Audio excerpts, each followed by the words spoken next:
before this committee, Mr. Chair. We cannot arrogate upon our repose to the COA. It is the Constitution itself which gave them that responsibility, that authority and mandate. Where in Article 7 of the Philippine Constitution, which is the grant of legislative power, can this committee arrogate upon itself that particular mandate? I would like that question to be answered, Mr. Chair. Thank you, Congressman Marcoleta.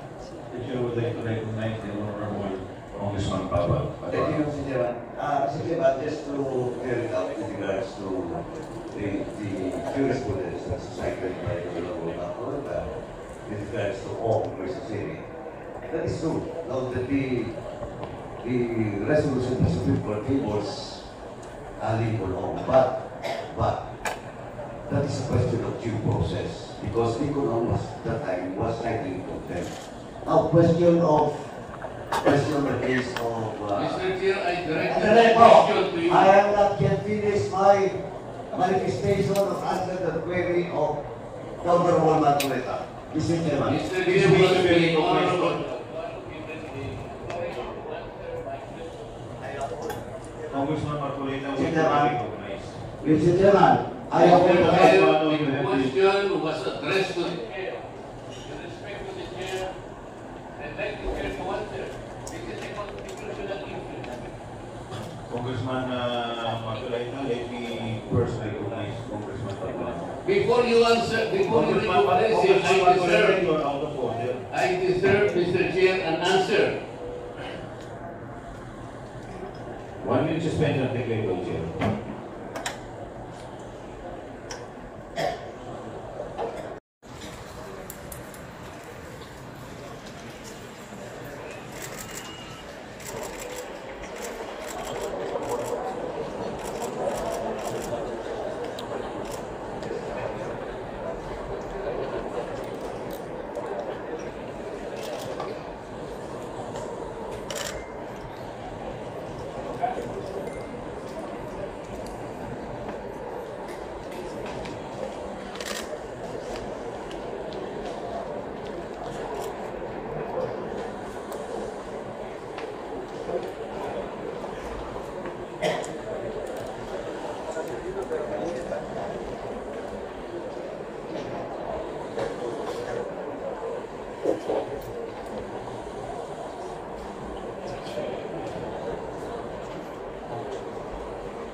committee resumes, the chair would like to recognize. Honor, I would like to recognize Honorable Joseph Lolo Lara, the 3rd District of Cagayan, Honorable Roberto P. Uy Jr., Vice Chairperson of the 1st District of Zamboanga del Norte, Honorable Loreto S. Amante, from the 3rd District of Laguna, Honorable Raul Daniel A. Manuel, from Kabataan Party List, Deputy Majority Leader Jude A. Asime, from Timog Party List, Deputy Majority Leader Franz S. Tamaren, from the 3rd District of Quezon City, Honorable Daphne A. Labot, from the 6th District of Cebu, Honorable Ray Rabeng. This is away from us. So we want to sit together so that we can confer easily with each other. Please, thank you.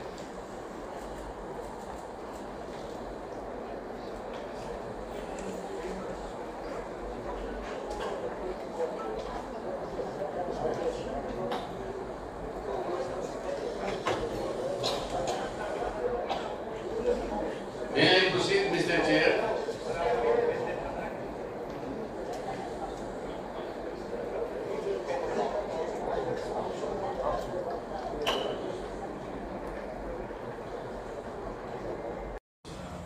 Would you put it in motion? I move that we strike out the word pagbabaltas. Second. Is there any objection? Hearing none, the motion is carried. Yes, the Honorable Senior Deputy Speaker is recognized. Thank you, Mr. Chairman. It's almost 3 o'clock. The speaker will address the body before 3 o'clock. I move for a temporary suspension. And then after, we will convene. Thank you, Mr. Chairman. Is there any second to the motion? Duly seconded. Is there any objection? Hearing none, the motion is carried. So can we just ask our guests, please wait here. Natapusin lang po namin yung deadline duties namin kasi kailangan na po namin magpapabalik na. Or kung wala naman po kayo masyadong mahalagang gawain. Mr. Chair, we reiterate our request for OVP personnel to sit together so that we can confer easily with each other while we are on suspended. Yes, sir. So when we're doing that, sir, can we rearrange the seats, sir, already? Okay, thank you.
Ay, hindi pa ma'am.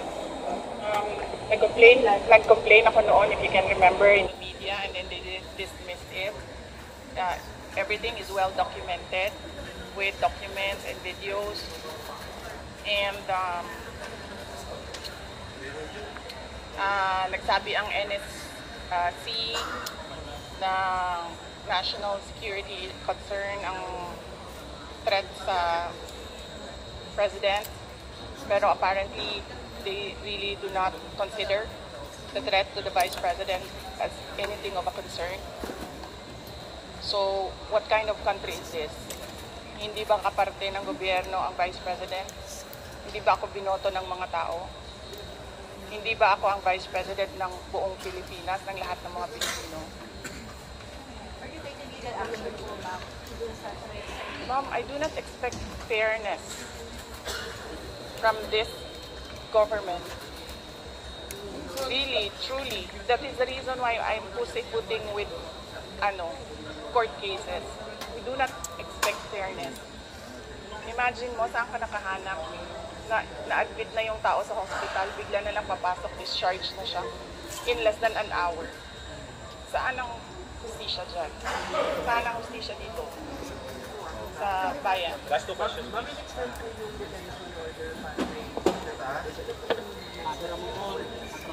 I questioned it doon, kanina. Pinapahirapan pa nila ako. Ano sinabi nila? Dinetay nila yung tao dahil sa due process. Dahil, ano ba yung sinabi niya? Walang due process ang pagpapatanggal kay Gloria Mercado at iba pang officials ng Department of Education. Ano sinabi ko kanina? The position of a USEC and ASEC is a position of trust and confidence by the appointing authority. Ngayon, ang appointing authority ng USEC at ASEC ng DepEd is the President of the Republic of the Philippines. Dapat tinatanong ng House of Representatives, bakit tinanggap ni Pangulong Marcos ang resignation ng mga USEC at ASEC na yon sa Department of Education? Last question. Bakit nila pinipinalize si Yusek Lopez?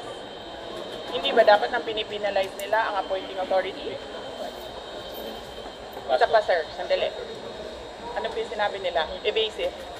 And now you clearly see, she doesn't know anything. Mas DepEd po pala tayo. Pero pagdating natin sa OVP, makikita ninyo, she doesn't know anything about confidential funds. So saan doon ang evasive answers?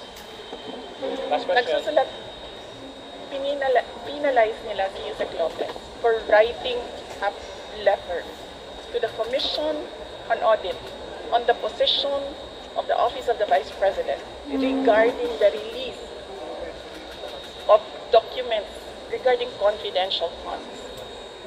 Bakit mo i-penalize ang tao pumirma para sa isang opisina, posisyon ng opisina? Saan ang justisya dito? And ano sinabi nila kanina? Diba? Apparently, hindi nila alam ang batas. Ano sabi nila? Questionin mo na lang sa korte. Saan kami pupunta? Sa mga ginagawa sa amin. Mismong komite, alam na nilang mali yung ginagawa nila. Sabihin lang sa amin, pumunta ka sa korte. Napakadali na sabihin nila, okay,